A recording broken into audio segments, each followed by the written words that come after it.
Anda sudi diwafatkan dalam keadaan seperti ini yang belum baik? Setelah Anda tergerak untuk berubah, baru kemudian bikin visi ke depan. Ini pernah direncanakan oleh suami istri di masa lalu, dituliskan di dalam kitab yang sangat populer. Persoalannya, begitu ibunya mengandung, istrinya mengandung, lahir anaknya usia 2 tahun, maaf, mereka punya rencana. Anak ini insya Allah kita akan didik jadi lebih baik, keluarga kita lebih baik, anak ini akan jadi ulama. Qadarullah usia 2 tahun ayahnya meninggal. Ini kisah nyata. Ibunya ingat, saya tetap pertahankan untuk berubah, jadi lebih baik. Walaupun ayah tidak ada, saya single parent. Saya rawat anak ini sebaik-baik. Usia 4 tahun, anak ini, maaf ya, terkena penyakit buta permanen.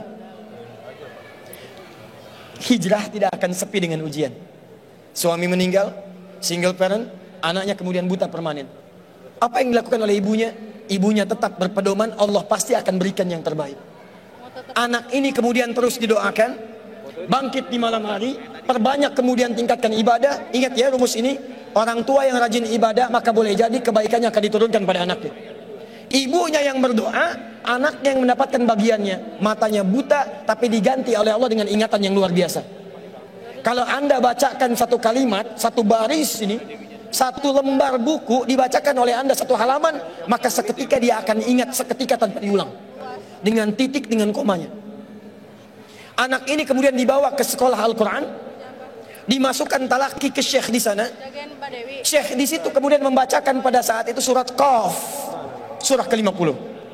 Qaf dibacakan sampai akhir ayatnya. Anak ini anak yang paling kecil teman-teman, mata buta, gak bisa ngelihat. Teman-temannya berada di atasnya usianya, ada yang 6 tahun, 7 tahun, dia 4 tahun. Begitu selesai membacakan, kata syekhnya, lihat kalimatnya, man hafidha ala zahri qalbi, siapa yang hafal apa yang tadi saya bacakan, hafalan di dalam kepalanya, bukan di luar kepala. Hafal di luar kepala masih belum hafal. Kata syekhnya, hafal di dalam kepalanya. Tiba-tiba saat semuanya diam menyimpan tangannya begini, anak yang buta tadi mengangkat tangannya mengatakan, hafidtu ala zahri qalbi, saya sudah hafal. Syekhnya penasaran, kata syekhnya, bagaimana? Diambil anaknya ke depan, diminta baca, Masya Allah, bacaannya bukan hanya hafal, makhrajnya, sifat hurufnya, tajwidnya, semua mirip dengan syekhnya. Kata syekhnya, minal an tadrusul hadis, dari sejak sekarang ananda mesti belajar hadis, karena Quran itu dijamin kemudahannya, hadis yang tidak ada jaminan. Anak ini secara singkat, tinggal 1 menit, pulang ke rumahnya, diantar oleh asisten rumah tangga ibu tadi. Begitu nyampe di rumahnya, wajahnya gembira, mengatakan pada ibunya, Ummi, ibu, tadi saya dipuji oleh saya begini, ada kejadian begini, saya seperti ini. Kata anak ini, minal an uridul hadis, ma, sekarang saya pengen belajar hadis. Kata ibunya, ya bunayya iktafi bil Quran, anakku sayang, kamu punya keterbatasan, supaya kamu nggak capek sekarang Quran dulu, baru setelah itu hadis. Kata anaknya, lah, dia percaya pada gurunya, dia percaya pada keyakinannya, dia katakan, ma, saya pengen belajar hadis. Dia tinggalkan ibunya sambil meraba jalan begini ke kamarnya. Perhatikan baik-baik, begitu ibunya melihat, ingat kemudian dengan suaminya, ingat tentang rencana mereka, ingat tentang mereka punya rencana masuk surga bersama-sama. Teman-teman, ibunya langsung masuk ke dalam kamar, dia bentangkan sajadahnya di mihrabnya, dia salat 2 rakaat, dia bermohon kepada Allah. Saat sujud itulah dia tumpahkan segala keinginannya. Perhatikan kalimatnya. Rahasianya ada di Quran surah ke-17 ayat 110 sampai dengan 111, paling kanan sebelah atas. Ya Allah yal basir, yalladzi ala kulli syai'in qadir, a'id basirat ibni. Saya mau akhiri. Ketika tumpah air matanya dia katakan, ya Allah yang maha melihat, mohon kembalikan penglihatan anak saya. Yal basir, yalladzi ala kulli syai'in qadir, a'id basirat ibni. Begitu mengatakan kalimat itu, capek ketiduran. Kemudian pada saat itulah anaknya sedang mengulang surat Qaf di kamarnya. Begitu ibunya mengatakan yal basir, anaknya sampai pada ayat ke-22. Laqad kunta fi ghaflatin min hadza fakashafna 'anka ghita'aka wa basaruka al-yawma hadid. Ibunya menyebut yal basir, anaknya sampai di ayat wa basaruka al-yawma hadid.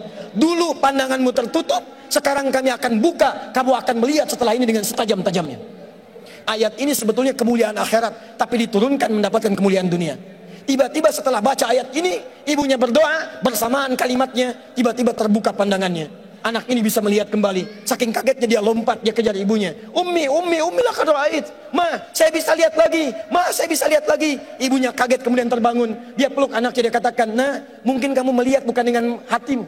Kamu melihat bukan dengan matamu. Rubbama ra'aita biqalbik, laisa bi'ainik." Mungkin bukan matamu tapi hatimu. Waktu habis. Kisah belum selesai. Tinggal 1 menit. Boleh 1 menit? Lihat sini. Kata anaknya, "Mah, saya melihat dengan mata saya. Ini mama pakai baju ini. Di sekitar kita ada benda-benda ini." Allahu Akbar. Ibunya kemudian yakin anak itu bisa melihat. Dipeluklah anaknya. Keduanya kemudian menangis. Dan ibunya sejak saat itu yakin bahwa anak ini punya kemuliaan besar di masa depan. Maka disekolahkanlah kemudian tempat-tempat terbaik. Belajar hadis terbaik. Diingat segalanya. Cepat luar biasa. Anak ini kemudian dikenal dengan luar biasa di masa depan. Nama anak ini adalah Muhammad. Bapaknya yang meninggal namanya Ismail. Kakeknya namanya Ibrahim. Kakek buyutnya Al-Mughirah. Eyang buyutnya Al-Bardizbah. Tinggal di kecamatan Ju'fah, di Kabupaten Bukhara, Provinsi Khorasan, negara Uzbekistan sekarang. Kelak di kemudian hari, dia dikenal dengan nama daerahnya Bukhara, dengan Al-Bukhari. Itulah kisah Imam Al-Bukhari.